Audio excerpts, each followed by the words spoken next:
other layers? I'd like to announce to the stream that my container of Joseph's All-Natural Originus Hummus, sell by September 21st, 2015, gluten-free, non-GMO, ready to serve and keep refrigerated, has been completed. Which is one of our stream goals. Feels good. Feels good to be producing work. Let's see. It's got some guar gum. Got some cumin.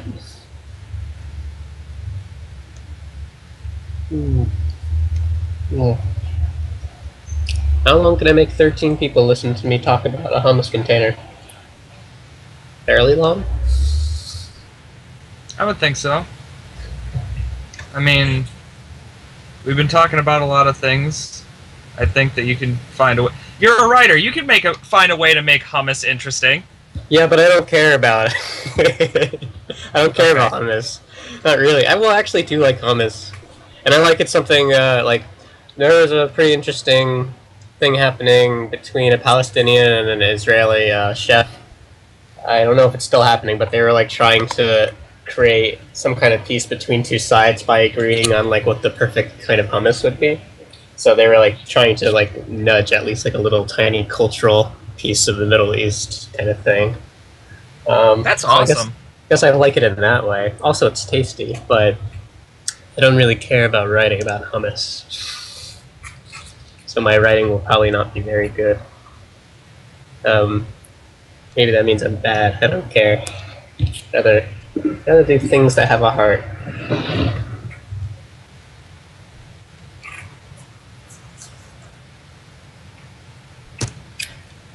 Yeah. I think they were also doing, Danner, I think they were also doing, like, trying to commit on, like, the perfect falafel as well. Falafel is just absolutely delicious, by the way. Yeah, it's tasty. I can tell you that the best falafel is at a place called Acropolis down in Tampa Bay, Florida. Oh, I've never been. I've been around Tampa, but never been to Acropolis, I don't think. Although, wait, is that in the area where there are a lot of Greek people? Yes.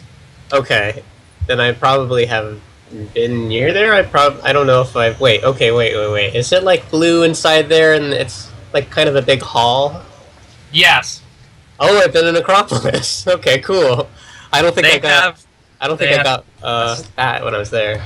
The best. Well, Name a massive falafel. there are a couple things I have to write down because you guys had some fantastic ideas while I was gone. I did manage to procure something that I think you will find interesting. Can you do some Tom Robbins thing where everyone lives in a big bucket of hummus? What? Cody? What? Twitch handle. Okay, so first thing, Twitch handles and names of all team members.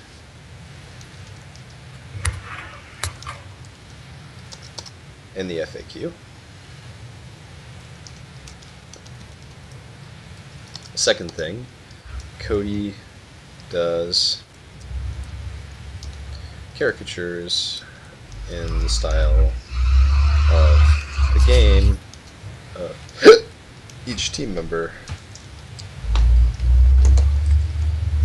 for both Kickstarter and FAQ. Yeah, that's right, Cody. That's right.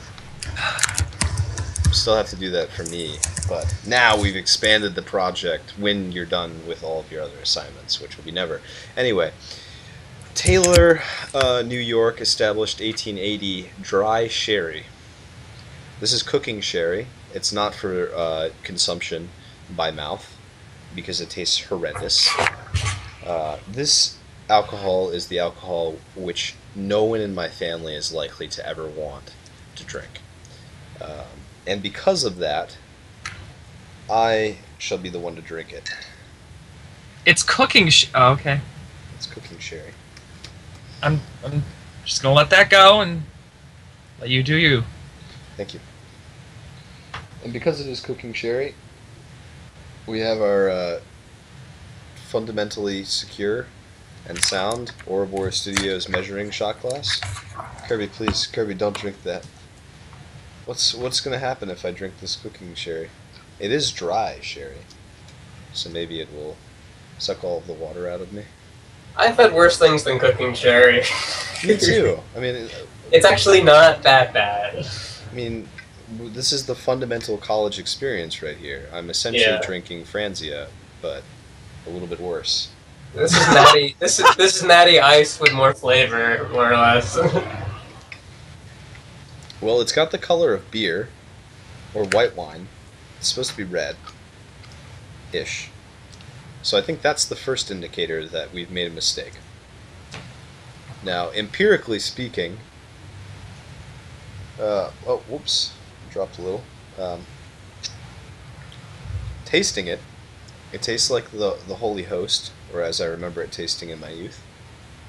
And we could do worse than the blood of Jesus for a drink. Is that our catchphrase? Yes. If you'd like to put it on a shirt. I think so. So I'm gonna just down this. You know, there's no trouble here. You could do worse than the blood of Jesus for a drink. That's actually not bad. I don't know what the big mamma jamma about dry sherry is, but I think dry sherry and I are gonna begin a profound relationship of acceptance on this very stream. Okay, that aftertaste is a little disconcerting. There's like a little bit of like a... I'm sorry, I just spat all over my screen. I need to go get something to wipe it. Oh, jeez. It really hit pretty late. We're good. You know? I don't think I've ever had an aftertaste linger that, like, lurking in the background, just waiting for its chance to attack for that long. Oh, shoot, that was good. Thank you. Well, I've got many more shots of this ahead. Feel free to throw your wishes out there. I will do my best to accommodate them. Here we go, the bad taste coming, yeah. Yeah, honestly though, like, that was surprising to me. Thanks everybody for sticking by and holding on during the break. And thank you, John, for continuing the broadcast. Of course.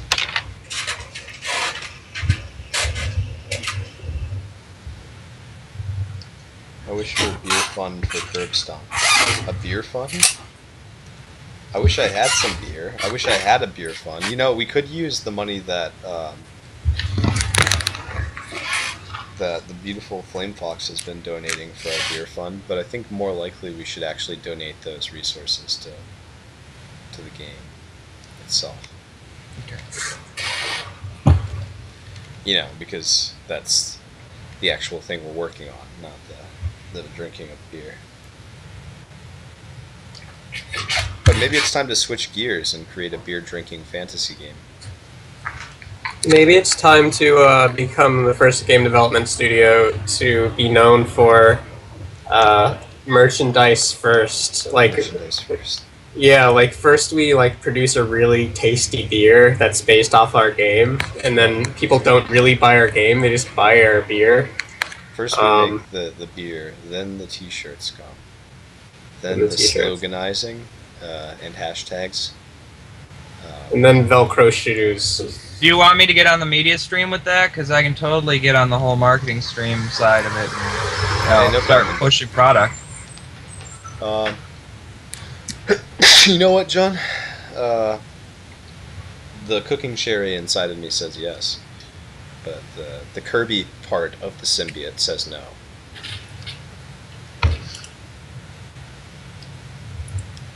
I think that alcohol is a little bit like a symbiote. It attaches itself to the inside of you and you become one harmoniously fluid creature, and then toward the end of the night, your body senses it trying to take over, and it forcefully expels it. Thank you, Dan RKP. Thank you very much. Man, that guy is not having a good time. Hmm? The dude. He's pretty aghast with what's occurring. Oh yeah, I know. He's like, oh god! Which I think is cute. He's got a beard too. Look at the beard. Scrubbly little beard man.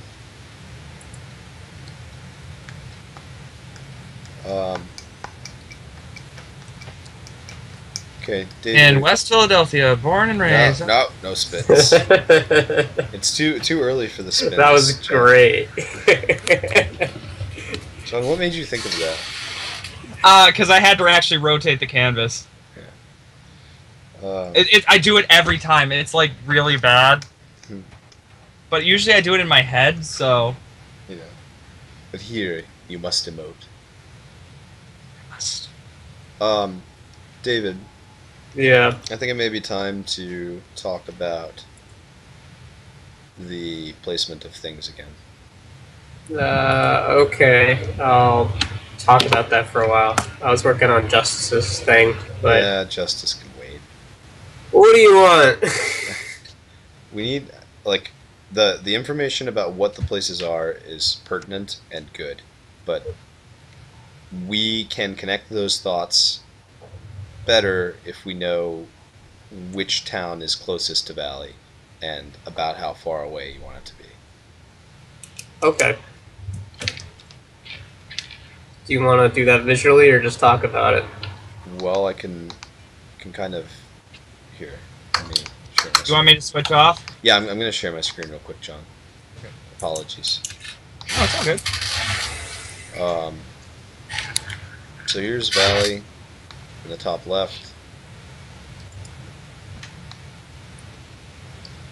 Yeah. This is about as far away as I was thinking the first settlement would be, and it would be at the mouth of the entrance. But if you wanted it closer, then we could put the settlement wherever, really. So, like, as far as game space is in the scripts, things kind of, like, the limit to this area kind of ends, like,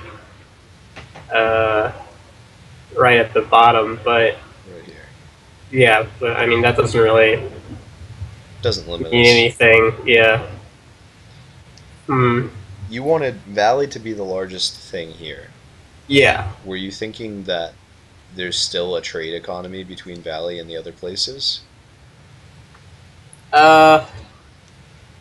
Maybe like a weak one.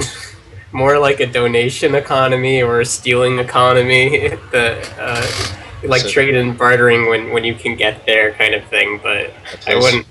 I think it would be kind of hyperbole to call it, you know, anything like a fixed road system or anything like that. So a place would have to be close enough to Valley to go and steal things and Yeah. have it be worthwhile. So Yeah. in that way, I think we're looking more around here as being the first place you'd go to. Yeah. There's a few different ways I've been thinking about it. Like I was, like an earlier version of the script, like near places the Valley still had like structural similarities to them, and so it felt like ruins of the place or like older versions of what Valley is now. So I guess it makes sense to be close in some way. Do you want it to... I mean, it doesn't really matter where it is, but like, let's say it's here. Yeah. Let me actually increase the opacity. So that's one place. Do you think the Yeah. next closest place is between the two of them, or farther away from the two of them? So I know there needs to be one slightly closer because there just needs to be an event that happens, like as soon as you get far enough away from Valley.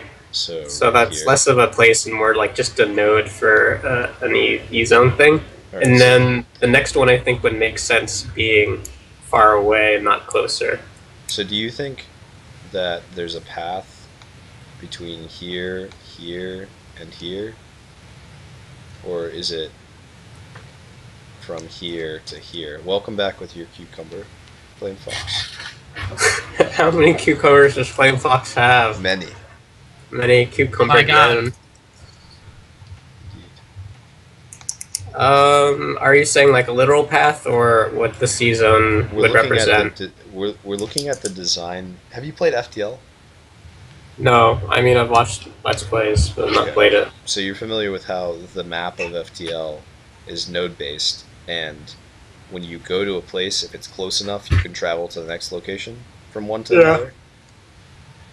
Yeah. So if we're looking at this from realistic terms, rather than from like a design perspective like FTL, my thought is that these places have to be close enough to interact with one another without a road-based economy.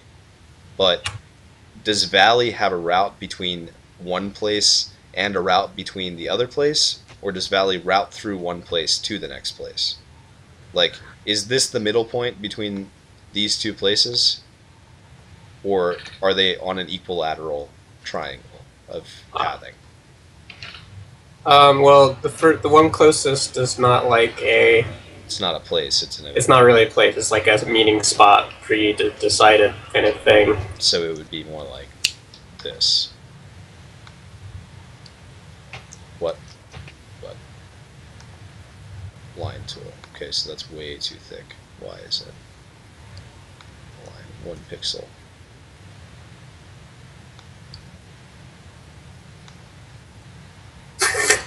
What?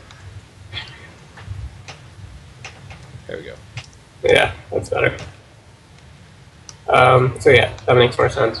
And let's figure out where the next place would be then. Okay. So if this is the first town that you're interacting with, Yeah. do you think that the people here can sustain large enough communities with the resources that are in those areas, or are they more nomadic?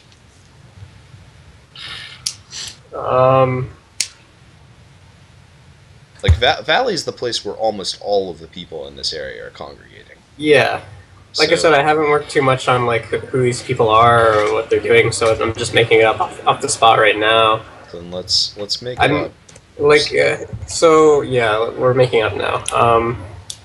So like there are some interesting things we talked about before about like how they have allegiances and stuff like that, and so I'm trying to imagine certain situations in which one, you would need to not live in Valley or want to not live in Valley, and two, why that would matter, why it would be actually a substantial part of who you are as people, especially if you live in like 2 huts around a rock or something. I think there would be enough people to sustain, like enough just small groups. Like, let's say you're an outlaw or something like that. You're not going to be able to live within the confines of Valley because the capital's there now. Yeah. Like, they're just going to be pissed at you. And if that's true, then really where you'd expect those people to be would be on the outskirts of Valley, but not on the main path that the capital would take to get there.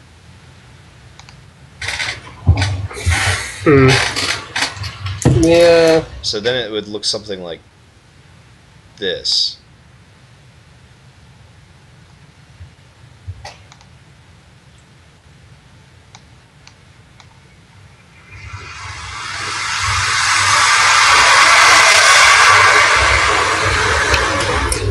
And my assumption would be that there's a reason why you don't connect. This pathway doesn't exist when you first start. Let's take that off to the side. This pathway goes to that node, and that's the first node you can travel to. And then it opens up to 2 pathways. You put this pathway back in after you've gone to this city, and now you have a route there. And this is the capital's route. So really there are 2 choices. Do you go the outlaw route and try and connect with these people who aren't aligned with the capital, or do you go with the route that the capital's been through already, where it's more likely that you'd encounter them? And that to me the capital road makes sense. I don't know about the outlaw stuff. Well, I don't know. you have to imagine there are people that live outside of the society, right? Yeah. And those people are going to settle somewhere besides Valley because it's under capital control. Yeah. And they're not going to settle on the path of the capital. But they are going to settle close enough that they can steal from both Valley and the other locations. So if this is the main road coming through, right, then they're going to hide in the hills, either on this side or on that side. Yeah, but it's a sparse region. Like, it's not going to be any secret that they live there or anything like that. Yeah, okay, it's no secret, but this doesn't represent a town. It represents, like, technically, it could represent this whole area. Yeah. It's just a functional, like, node. Yeah, I don't know. I'm just trying to figure out who these people are. I don't like, to me, thieving and like it still doesn't quite make sense to, like, why wouldn't you just leave the area entirely? Because you can. Right? Yeah. Like, you can't muster the resources to both evade capital forces You're stuck when you're there. a fugitive. Right? Well, then maybe there needs to be something about. There needs to be more of a stuck feeling to it. Because like I can get being stuck there, but like I'm not sure that I would understand like such a large population knowing and like just kind of settling with a bunch of thieves that like live off them. You know the Nick Cave film, the one that's based on the Wild West in Australia? Mm, You familiar with it?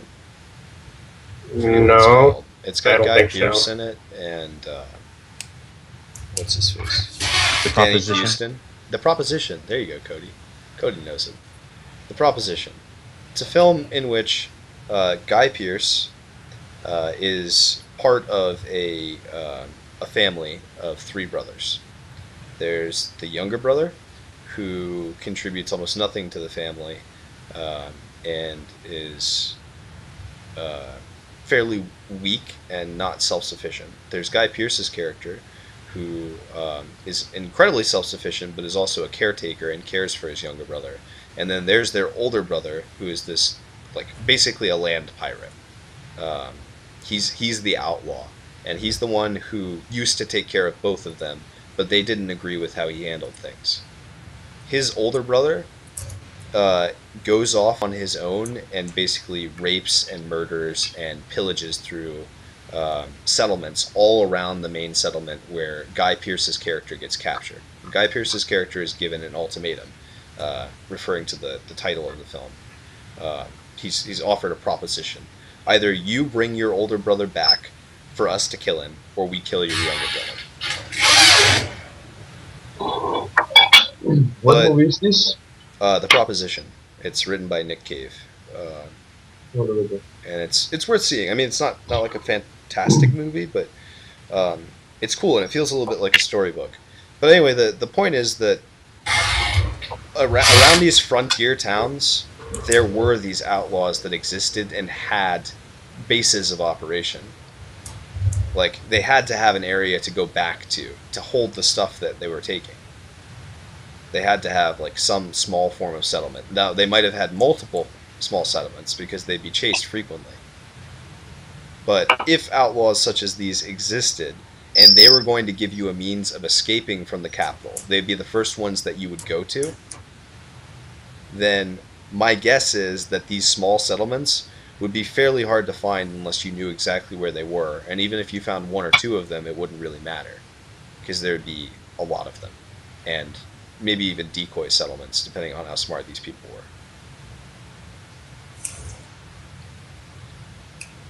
Yeah, I don't know. It just feels like I think I would just rather them be normal people or something. Like, it feels weird calling them thieves.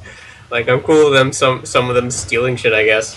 It feels like it doesn't feel like that's a normal way of creating a spot to live, and this feels like there's a thing missing. Also, I'm not used to writing with people or making shit up with people like this. But yeah. I'm just trying to figure out stuff. Okay, well, the practical necessity here is a group of people who are willing to help you. Yeah. and who are outside of the path of the capital for some reason, a necessary reason.